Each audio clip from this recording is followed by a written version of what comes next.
the season can no, this it can't. The season can't end like that. And that's I think that's where we start, because I think that's where every Vikings fan felt as soon as that happened, was just, it can't end like that. Not that it can't end in a loss, but we can't lose it that way, the way we lost it. Well, how did they lose it, Scotty Ball? I'm not from Minnesota. What? Are you crazy? Just because you're from Minnesota, you still probably watched it. It actually, little known fact, this past weekend's wild card game between the Seahawks and the Vikings was the most watched in the history of wild card round in NFL history, of any game ever.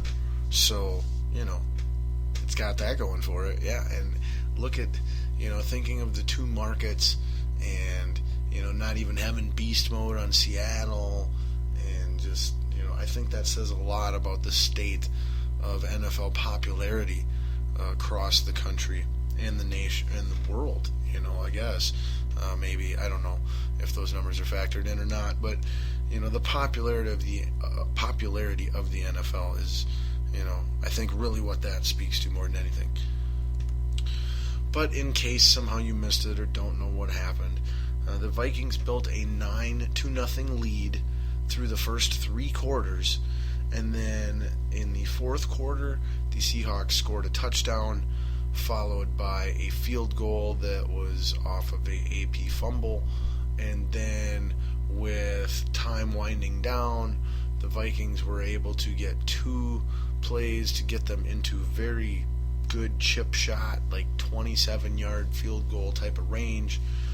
I think it was a 33 or 37, somewhere around there. Technically, I don't know. I actually didn't pay. That was one of the few things I didn't pay attention to when rewatching the film, was exactly how far the kick was. But anyway, inside 40 yards, well inside 40 yards, and should be a gimme. 26 seconds left-ish, somewhere in there. Kicks the ball, misses it, wide left, and that's it. Seattle wins because we missed a chip shot field goal at the end of the game. Now, granted, had he made the field goal, there still would have been about 24 seconds left on the clock. Actually, I want to say it was 26 seconds left on the clock when he missed it. So you kick it off, they get it with about 22 seconds left, no timeouts. Still would have just needed a big pass interference penalty or something like that to get into field goal range and win it again.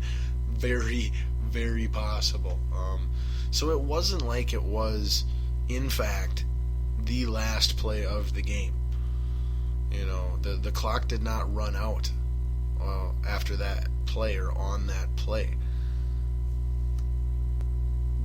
But ultimately, everyone here in Minnesota, it feels like, looks at this game as if, we won it, and somehow Blair Walsh's missed gimme field goal, is that single mistake, lost us the game, and that he is solely responsible for both what happened on the play and the outcome of the game.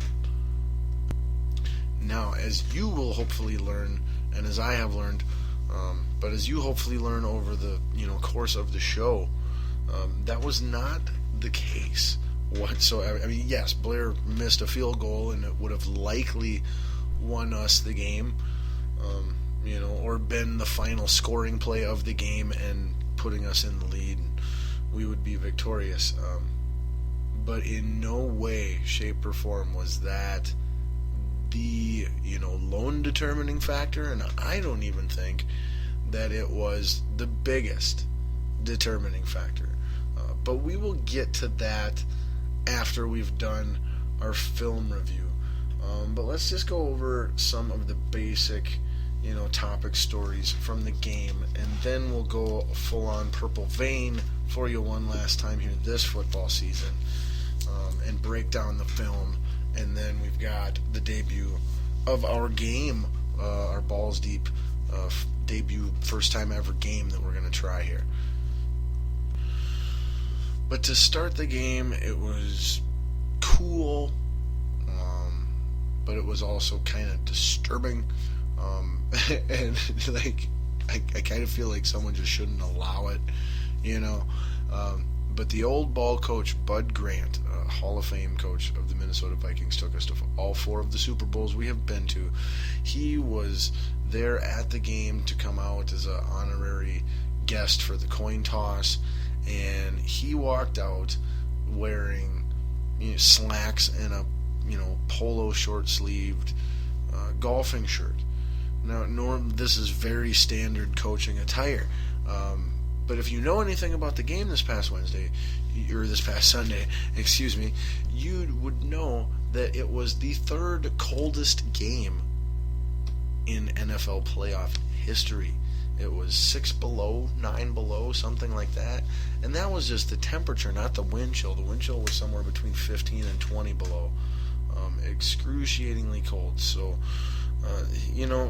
next time an 88-year-old man wants to walk out into sub-zero temperatures wearing basically a t-shirt and some slacks, somebody put a jacket on that guy. Please. Like, it was cool to see. It was somewhat inspiring. Everybody was all fired up, and yeah, we're tough, But I mean, in the end, in all reality, there's this big part of me that's going, gosh, I hope that old guy doesn't croak out here. Like, that'd be terrible. Like, that'd really kill the momentum. Because that's all I care about is the Vikings' momentum in the game.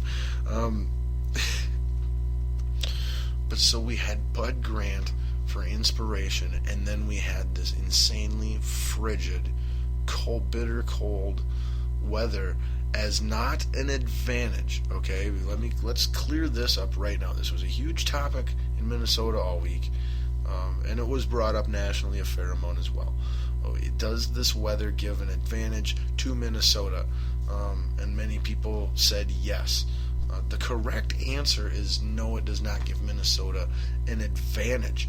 However, it does play a part. It is a factor in the outcome of the game that gives Minnesota a better chance to win than if it were in better weather. So it increases Minnesota's odds of winning that it had before, but it doesn't mean that Minnesota should be the team that wins the game now, or that because of the weather Minnesota will play better and Seattle will play worse. Like, that's the only way it would be an advantage, if it's one-sided. But what it really was, what the weather was, it played a factor. It was an equalizer. It forced the teams to really, just be limited and kind of have to do the same things, play calling and whatnot from both sides, and just see what happened. And the Vikings, for the first 3 quarters of this game, owned it. Like I said, they were up 9-0 at the end of 3 quarters. I will let you know when we go through the film what the score actually should have been, though, at that point in time. Actually, throughout the entire game when we go through the film, I will let you know what the score should have been. And that will help give some more insight, into exactly just how responsible everyone is for what happened. And at that moment in time, going into the 4th quarter, the odds were insanely in our favor. 44 times in NFL playoff history, a team had been shut out through 3 quarters, as the Seattle Seahawks had been. Only once out of those 44 times had that team ever come back to win the game. Those teams were 1-43 all time when that happens. So the odds were insanely in our favor. But as Jim Carrey from Dumb and Dumber would say, or Lloyd Christmas, I should say, so you're telling me there's a chance? And of course, when you're the Seattle Seahawks and God is definitely on your side, as they actually claimed, as Seahawks players have claimed was the case. When you got that going for you, of course you're going to win the game. And the Vikings are the Vikings. So, You know, I think that was maybe the most surprising thing of it for me, or at least to people who know me about it. When we got through the whole end of the game and we missed the kick and everybody's just screaming, you know, fans are already tweeting Blair Walsh with death threats for missing the kick and things of that nature. You know, for me, how it went, you know, I mean, you look on YouTube and you look on the internet, there are videos, you know, with thousands of watches of just people, Vikings fans reacting, you know, to the kick and things like that. And honestly, this is honest to God, my reaction. I was watching it with my son.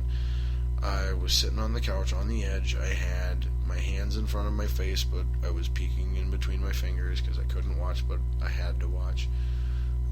And I knew it was going to be missed. I knew it was going to be missed. I just knew it. You know, this is what the Vikings do. And so sure enough, he missed it. My hand just instinctually went up and grabbed my hat off of my head, and I threw it across the room. Not angrily, I just threw it. And that was it. I started laughing. It took me 5, maybe 10 seconds, and I was laughing about it, and I just went, this isn't surprising at all. I knew this is what was going to happen. This is what always happens to the Minnesota Vikings. It's just who we are.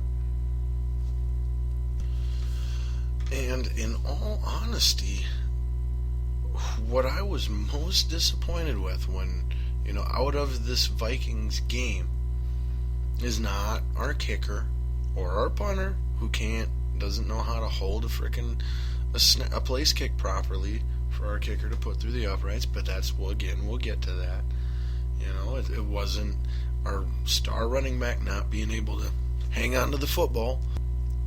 What frustrated and disappointed me the most was my fellow Minnesota Vikings fans' reactions to the outcome of the game. More than the outcome itself. Seeing my fellow Minnesotans, come out and, you know, just say such hateful things to this guy and about this guy, calling for his head to be fired, calling for him to not live anymore, calling for other bad things to happen to him. It's just, I mean, it's wrong-founded, you know, as we will explain, hopefully, and you will understand by the end of the show, or at least of this segment of it. But it's just a football game, you know? It's just a football game. Now, I know there is a difference. I saw in my personal life, there's definitely a difference of how long you've been a Vikings fan. I've been a Vikings fan my entire life. I am in my 30s, and, you know, this is all I've ever known. So like I said, it took me 5-10 seconds, and yep, I've seen this show before. All right, you know, see you next year. Oh, well, I didn't think we were going to win anyway.